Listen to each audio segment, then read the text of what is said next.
So, is money everything? We're going to be exploring Miljonim by Eti Ankri. This image is from Pablo Heimplatz from unsplash.com. A little bit of background about Eti Ankri and this song.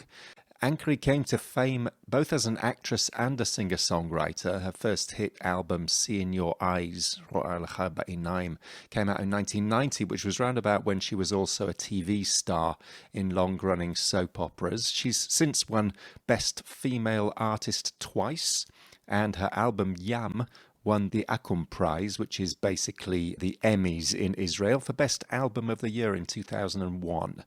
Since then, her life and work has tended to lean into her relationship with her religion, and her songs have aimed more towards the heavens than the earth, one might say.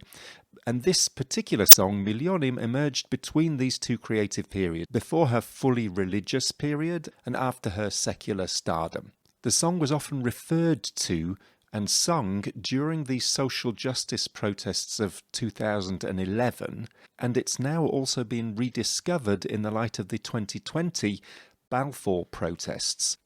In particular, there's an old satire show that was reinvented at the beginning of the corona crisis called Zehuze, and at the end of each show they sing a song together, and this song, Miljonim, was performed by them and put the song right back into the consciousness of the current protesters who are protesting similar and different things. The 2020 protests are seen as being less clear in their demands than the social justice protests of 2011.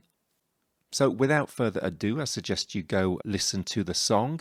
If you see up in the top right hand corner there's the little I, and you can click on the clip of the song which has subtitled translations, and you can also find the link down in the comments bar below. We'll see you in a minute.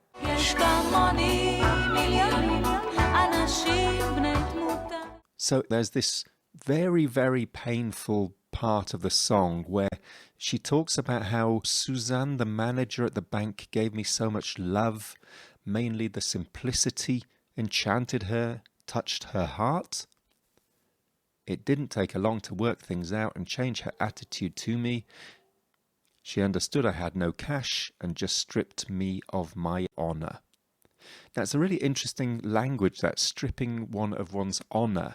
And Eti Ankri, in conversations with her, talks a lot about the concept of humiliation and how much that's in the hands of the humiliator and how much that's in the hands of the person being humiliated. And this song, although it came out some time ago, speaks quite directly to much of what is arising these days in questions about socio-economic justice.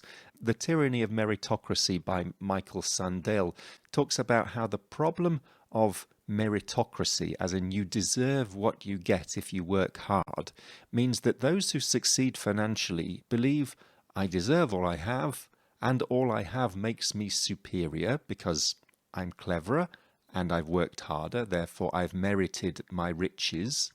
Yet at the same time, it also means that those who are not successful also believe that they deserve all that they don't have, and that their lack makes them feel inferior. So not only are the poor in difficulty because they have less money, but they also feel humiliated. And in that light, we can take a look at this scenario with Suzanne the manager, and we can understand where this song fits into the wounded hearts of many Israelis who continue to demonstrate on similar issues. And now you.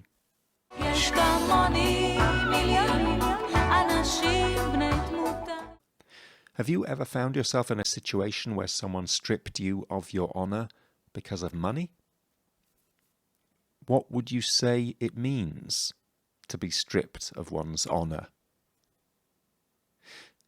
The singer alternates between reminding herself that money is not important and mourning the fact that money seems to be crucial. So are there any situations in which you have found yourself torn between these two seemingly opposing values, that I don't respect money, or money can come and go, it's not important, but at the same time it still does make the world go round? And how have Corona days affected your perspective on this? In particular, the way people's fortunes have been so dependent on what happens with a virus and the way in which it spreads or doesn't.